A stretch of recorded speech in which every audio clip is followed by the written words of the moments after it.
Morning प्रशिक्षुओं, DElEd प्रशिक्षु 2019 second semester का इस यूट्यूब चैनल पर हार्दिक स्वागत है।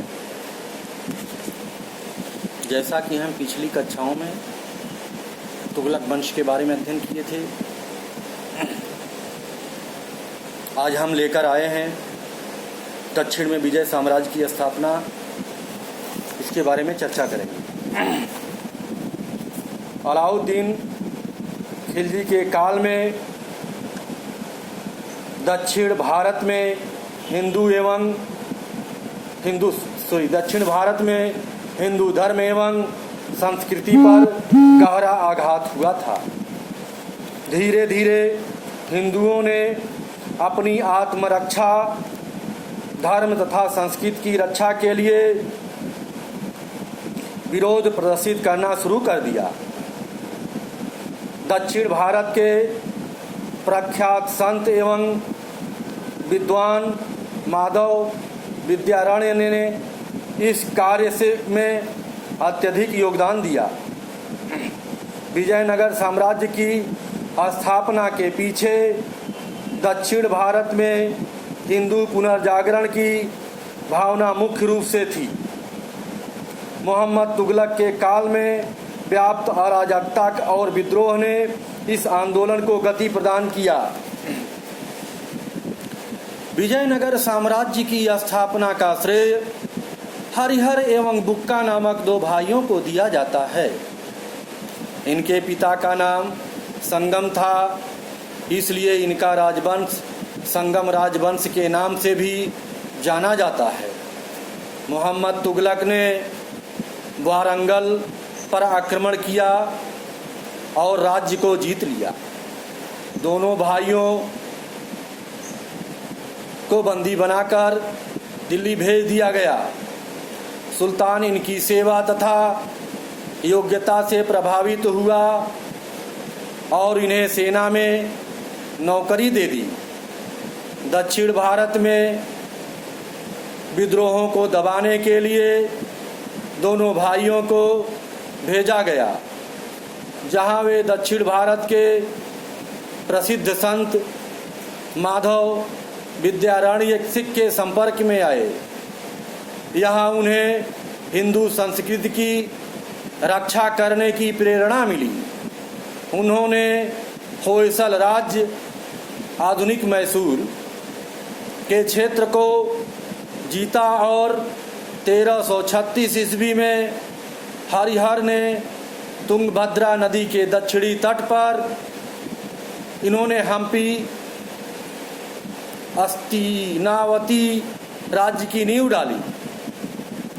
नगर का नाम विजयनगर राज्य रखा, जो आगे चलकर एक विशाल साम्राज्य के रूप में सामने उजागर हुआ।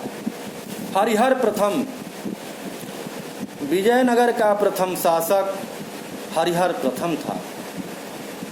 अपने भाई बुक्का की सहायता से उसने शासन किया तथा राज्य की सीमाओं का विस्तार किया।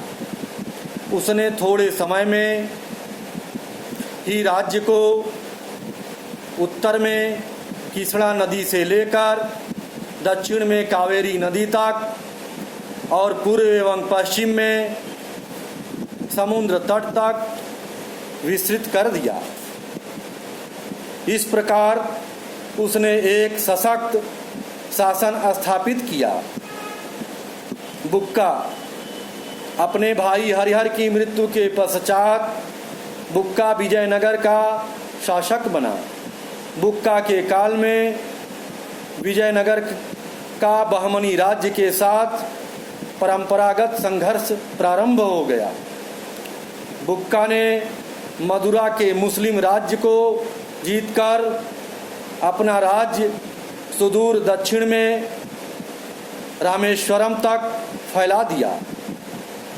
उसने हिंदू संस्कृति की रक्षा के लिए अनेक कार्य किए और वेद मार्ग प्रतिष्ठापक की उपाधि धारण की तथा उसने जैन, बौद्ध, ईसाई तथा इस्लाम के मानने वालों को भी धार्मिक स्वतंत्रता प्रदान किया। उसने तेलुगु साहित्य को प्रोत्साहित किया और शासन का केंद्रीकरण किया। उसने अपना राजदूत चीन को भेजा।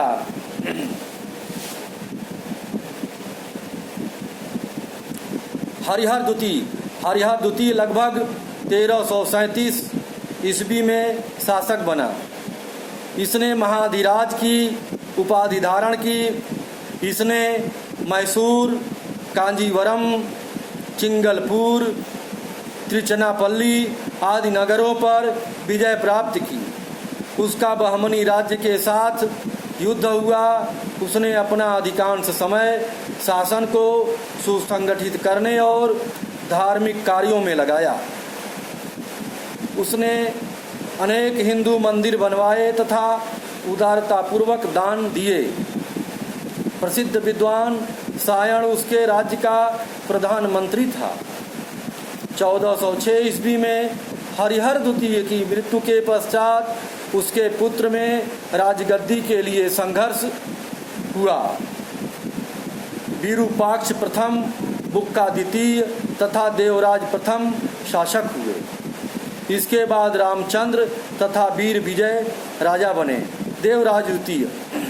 देवराज संगम वंश का श्रेष्ठ शासक था। देवराज के शासनकाल में बहमनी राज्य के साथ 2 बार भयानक युद्ध हुए, जिसमें विजयनगर को बहुत नुकसान उठाना पड़ा। देवराज ने लंका पर आक्रमण किया और कर प्राप्त किया। उसने सामुद्रिक व्यापार को उन्नत किया।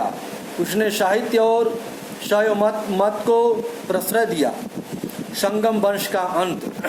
देवराज द्वितीय के बाद मल्लिकार्जुन तथा विरूपाक्ष द्वितीय दुर्बल शासक हुए।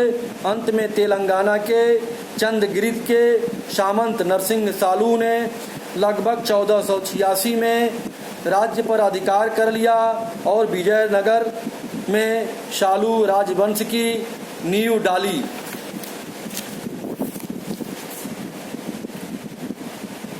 तो शिष्यों, आज यहीं तक। धन्यवाद।